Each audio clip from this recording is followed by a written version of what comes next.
ओम श्री गणेशाय। दोस्तों, जब जीवन में अंधकार गहराता है, जब आत्मा भटकती हुई प्रतीत होती है, तब एक ही आशा की किरण होती है, श्रीमद् भागवत की कथा। और वह समय अब आ चुका है, क्योंकि आषाढ़ मास, जो स्वयं भगवान विष्णु के शयन का मास है, कथा श्रवण की सबसे पावन बेला लेकर आया है। जब बाहर मेघ गरजते हैं, बूंदें गिरती है, वैसे ही भीतर भक्ति की वर्षा प्रारंभ होती है। इस अद्भुत ग्रंथ से, जो केवल शब्द नहीं, परमात्मा का साक्षात रूप है। आज कथा का प्रथम दिवस है।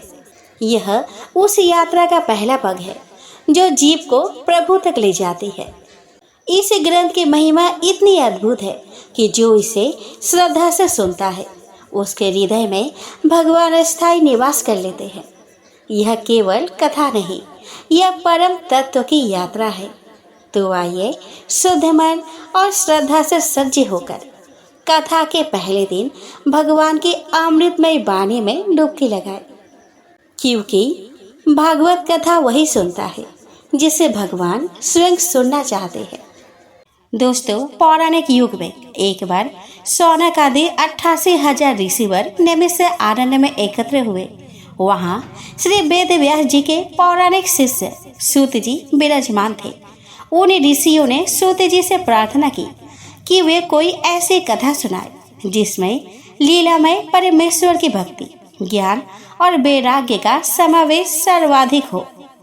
इस घोर कलियुग में संसारी व्यक्तियों के लिए ज्ञान उस राक्षस के समान हो गया है, जो क्रोध, लोभ, मोह और काम को ही सदैव भड़काता है, जिसकी वजह से मनुष्य हर पल हर घड़ी दुखी रहता है। आप कोई ऐसा चरित्र हमें सुनाइए जिसे सुनकर हमारे हृदय में भक्ति का संचार हो और हमारी प्रीति श्री हरि के चरणों में हो जाए। ऋषियों की बात सुनकर सूत जी बोले कि ऋषिवर, इस कलि युग में काल रूपी सर्प के चंगुल में फंसे लोगों के उद्धार के लिए आपने जो कथा सुनने की इच्छा प्रकट की है, वह स्तुति योग्य है। मैं आपको वह कथा सुनाता हूँ जिसे श्री सुखदेव जी ने राजा परीक्षित को सुनाया था। उस कथा का नाम है श्रीमद् भागवत कथा। सूत जी ने कथा का शुभारंभ करते हुए कहा कि एक बार श्रृंगी ऋषि ने राजा परीक्षित को श्राप दे दिया था कि तेरी मृत्यु आज से 7वें दिन हो जाएगी। राजा परीक्षित मृत्यु के भय से दुखी होकर श्री सुखदेव जी के पास आए। उन दिनों श्री सुखदेव जी गंगा के किनारे ऋषि मुनियों के सामने आध्यात्मिक प्रवचन किया करते थे।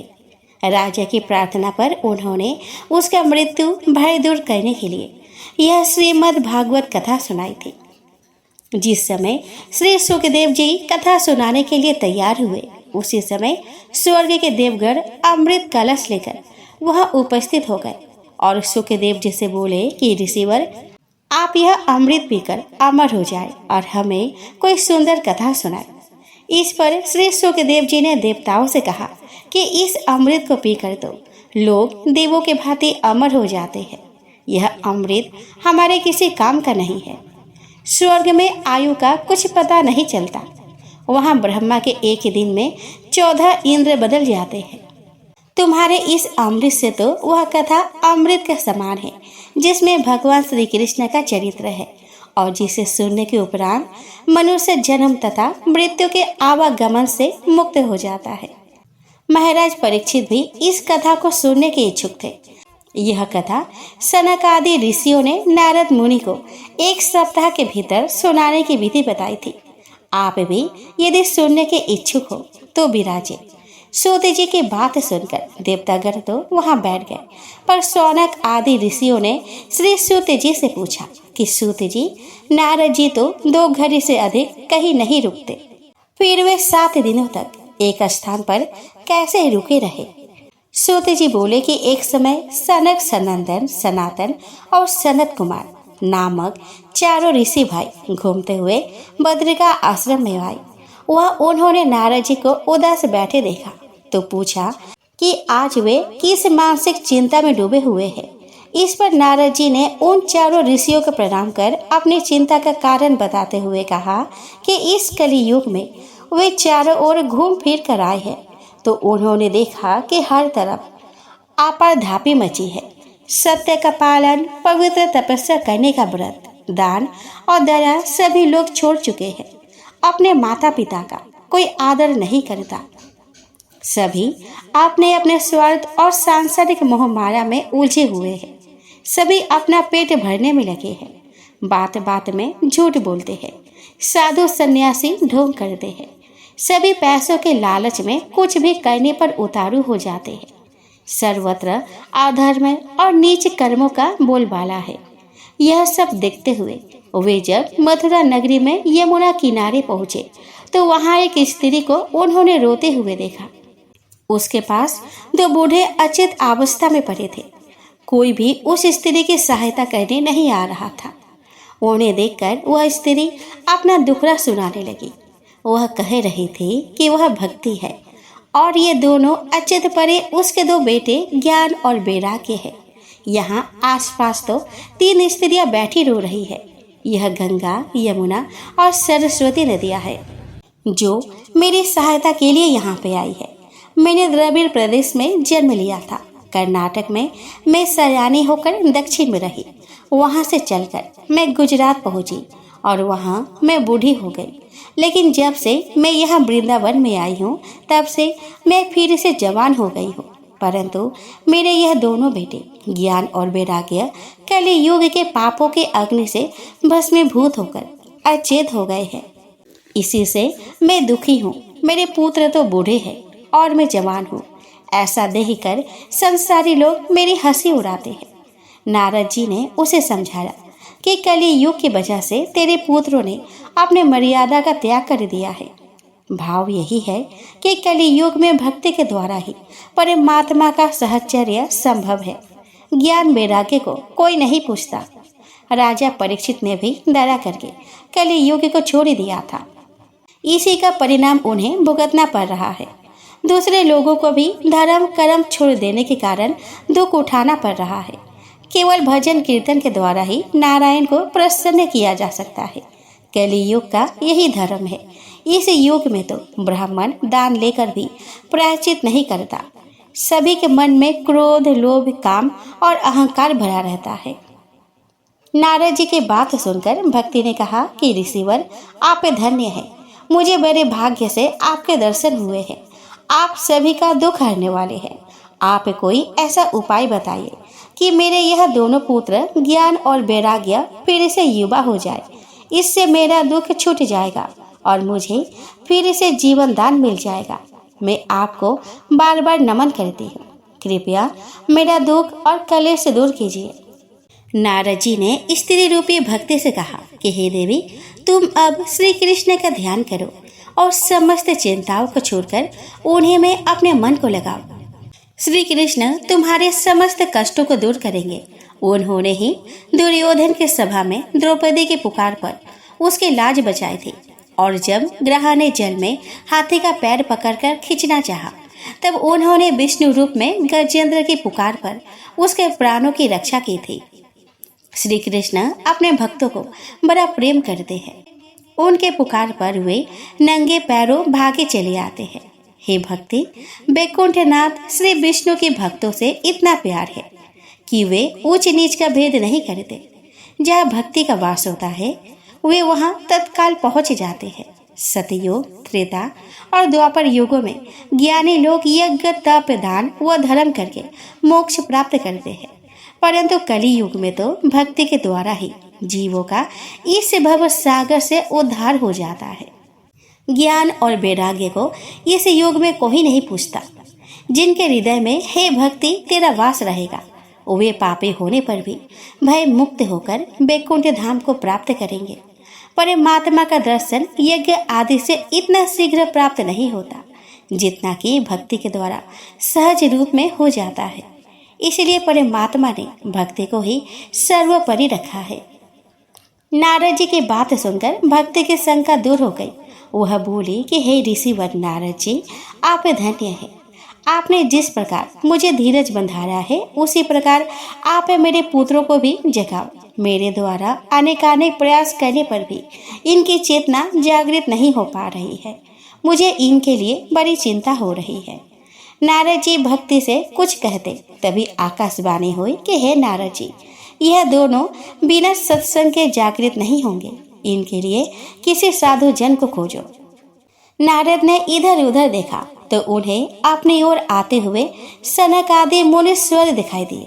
उन्हें देखकर नारद जी ने कहा कि हे ऋषिवर, आपके दर्शन करके मेरा जीवन धन्य हो गया है।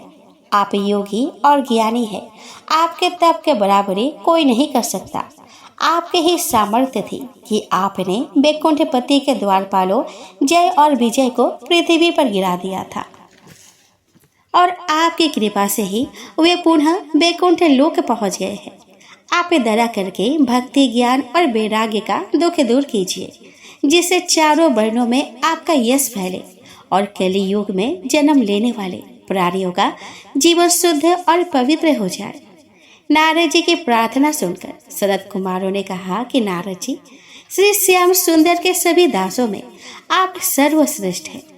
आपने जिस प्रकार भक्ति को उपदेश देकर उसका दुख हरण किया है और भक्ति को ज्ञान तथा वैराग्य से उत्तम माना, वह अपने आप में सर्वश्रेष्ठ उदाहरण है। प्राचीन काल में महात्मा लोग ज्ञान और धर्म पालन को ही संसारी लोगों को वैकुंठ जाने का मार्ग बताया करते थे, परंतु वह ज्ञान का मार्ग अत्यंत कठिन था। उस मार्ग को बताने वाला कोई उत्तम गुरु भी इस कलियुग में नहीं मिलता। इसलिए आज के युग में जो कोई भी सच्चे मन से श्रीमद् भागवत की कथा को सुनता है, उसे वैकुंठ जाने का मार्ग मिल जाता है। परमात्मा के श्री चरणों के अगाध भक्ति और प्रेम बढ़ाने का इससे उत्तम कोई अन्य मार्ग नहीं है। ऐसा सुनकर नारद जी ने सनत कुमारों से कहा कि आप सत्य कहते हैं ऋषिवर।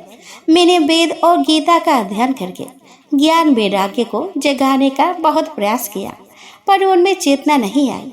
अब आप ही बताएं कि श्रीमद् भागवत की कथा कहने से वे किस प्रकार जागेंगे। सनत कुमारों ने कहा कि हे ऋषिवर नारद जी, सभी वेदों का सार तत्व श्रीमद् भागवत में नहीं थे। उसके एक एक श्लोक व पद में वेदों का अर्थ दूध घी की तरह भरा है। उसका उचित मंथन करके ही घी को प्राप्त किया जा सकता है। श्री वेद व्यास जी ने वेदों का मंथन करके उसके सारे तत्वों को श्रीमद् भागवत पर भर दिया है। आप तो सभी जानते हैं, फिर अनजान क्यों बन रहे हैं। श्री नारायण ने श्रीमद् भागवत के 4 श्लोक श्री ब्रह्मा जी को सुनाए थे।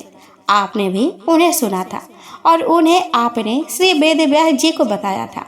वेद व्यास जी ने उन्हें विस्तार देकर श्रीमद् भागवत की रचना की है। वही कथा सभी प्राणियों का दुख हरण करने वाली है और इस संसार की मोह माया से उनका उद्धार करने वाली है। नारद जी ने गदगद होकर कहा कि ऋषिवर, भाग्य से ही सत्संग प्राप्त होता है। आपके दर्शनों से यह सौभाग्य आज मुझे प्राप्त हुआ है।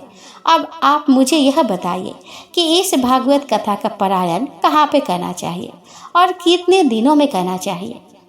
सनत कुमारों ने कहा कि हे ऋषिवर नारद जी, हरिद्वार में गंगा के पावन जलधारा के तट पर यह कथा सुनाने का बहुत अच्छा स्थान है। वहाँ पर वृक्षों की घनी छाया है। बहुत से ऋषि व मनीषी ज्ञान साधना में लगे हुए वहाँ निवास करते हैं। उस स्थान पर यह कथा रूपी यज्ञ करने से ज्ञान वैराग्य में लगे लोग जाग जाएंगे और भक्ति रस के आनंद में सरोबोर हो जाएंगे। नारद जी बोले कि हे ऋषिवर, आपको भी हमारे साथ चलना होगा। बिना आपके यह कथा यज्ञ पूरा नहीं होगा। नारद जी के आग्रह पर चारों भाई बद्र का आश्रम में चलकर हरिद्वार आए और वहां रहने वाले ऋषियों और मुनियों से उन्होंने श्रीमद् भागवत कथा कहने का मंतव्य प्रकट किया। उन्होंने उनसे कहा कि जो कोई भी इस कथा अमृत का पान करना चाहे वो गंगा तट पर एकत्र हो जाए। वे नारद जी और सनत कुमारों के बाणी सुनकर उस स्थान पर रहने वाले ऋषि भृगु, वशिष्ठ, चैवन, मेधातिथि, गौतम, परशुराम, मार्कंडेय, विश्वामित्र, पराशर और वेदपाठी आदि जितने भी ऋषि व मुनि वहां उपस्थित थे, सभी उस कथा अमृत का पान करने वहां पे आए। इन ऋषिवरों के अतिरिक्त वेदपाठी गंधर्व, किन्नर, नागरिक, आबाल वृद्ध और स्त्री पुरुष वहां एकत्र हो गए। जब श्री नारद जी ने शंख ध्वनि की तो देवगण भी अपने अपने विमानों में चढ़कर वहां कथा अमृत का पान करने आ पहुंचे। सभी ओर से मंगल गान और जय ध्वनि होने लगी। सभी सोच रहे थे कि देखे कौन परमेश्वर की लीला का बखान करता है। नारद जी ने सभी को आदरपूर्वक स्थान ग्रहण कराया। जब सभी शांत हो गए तो सनत कुमारों ने नारद जी से कहा, ऋषिवर, हम आपको वह कथा सुनाते हैं जो श्री सुखदेव जी ने राजा परीक्षित को सुनाई थी। इस कथा में 18,000 श्लोक है। उन्हें सुनने और मनन करने से मुक्ति सामने खड़ी दिखाई देने लगती है। हे नारद जी, श्रीमद् भागवत की कथा सुनने से जो पुण्य फल प्राप्त होता है वैसा फल हजारों अश्वमेध व वाजपेय यज्ञ करने से भी प्राप्त नहीं होता।